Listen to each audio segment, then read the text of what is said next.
now, we have an Eyewitness News exclusive, a travesty. A young boy thrown in jail as a 16-year-old high school sophomore. Now, more than 3 years later, this young man is free. Criminal charges completely dropped.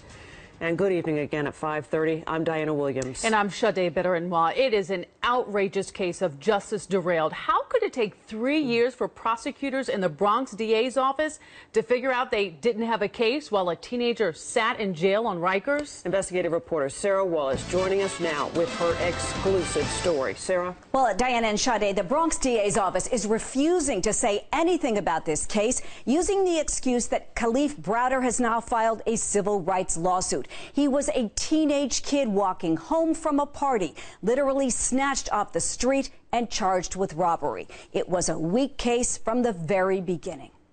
I spent 3 New Years in there, 4 of my birthdays. I spent a lot of holidays in there. 20-year-old Kalief Browder may be physically free, but mentally he is still trapped behind bars on Rikers, where every day was a battle to survive. It's very hard when you're dealing with these dudes that's wild, tall, and they're big, you know what I'm saying? And they got weapons and shanks, and then they're in gangs. And if you don't give your phone call up or you don't give him what he wants, you know they're gonna jump you because he got about other 15 other gang members. It's very scary. In May of 2010, he was a 16-year-old 10th grader walking home on Arthur Avenue in the Bronx after a party. The guy comes out of nowhere, says I robbed him, and the next thing you know, they put in the cuffs, man. I don't even know this dude. And then I do 3 years.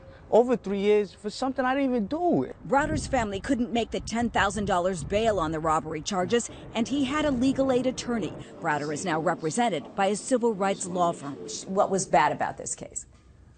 Pretty much everything. One witness identification from a stranger, no evidence, no property recovered. Months turned into years. He tried to commit suicide several times. It was just all balling in my head to the point where I had to just grab my head like I can't take it. He missed his sister's wedding, the birth of his nephew, and so many family events. In January, Browder says he was offered a plea deal after 33 months in jail. He refused. The judge, she was trying to give me time serving. I wasn't taking it, and she told me if I lose trial, I could get 15 years. Just take the time serving. You go home today if you say you did it. I didn't do it. I'm not saying I did that. He went back to jail. In June, he was suddenly freed with no explanation. No apology, no nothing. They just said, oh, case dismissed. Don't worry about nothing. Like, what do you mean don't worry about nothing? I just took over 3 years of my life. He's now trying to make up for those 3 high school years he lost, taking courses to get his GED. I didn't get to go to prom, graduation, nothing.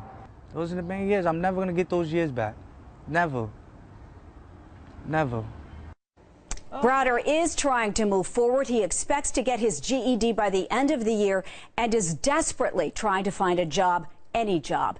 If you have a story you think we should investigate, call our tip line at 877-TIP-NEWS or email us at the.investigators@abc.com. You can also follow me on Twitter at Sarah Wallace TV. And if you're talking about or sharing this story, use the hashtag RikersTeen. We would like to hear your thoughts. Well, first of all, I hope somebody hires him, but it just makes me so angry to hear about this case, and I hope you stay strong. He went through so much. Yeah, I know. It is absolutely heartbreaking. We do need to follow up on and this. you know what? He's not alone. That maybe not this long, but there are other cases where the system is just delayed and derailed. And it's not right. It's not right at all. Thank you, okay. Sarah. Thanks, Sarah.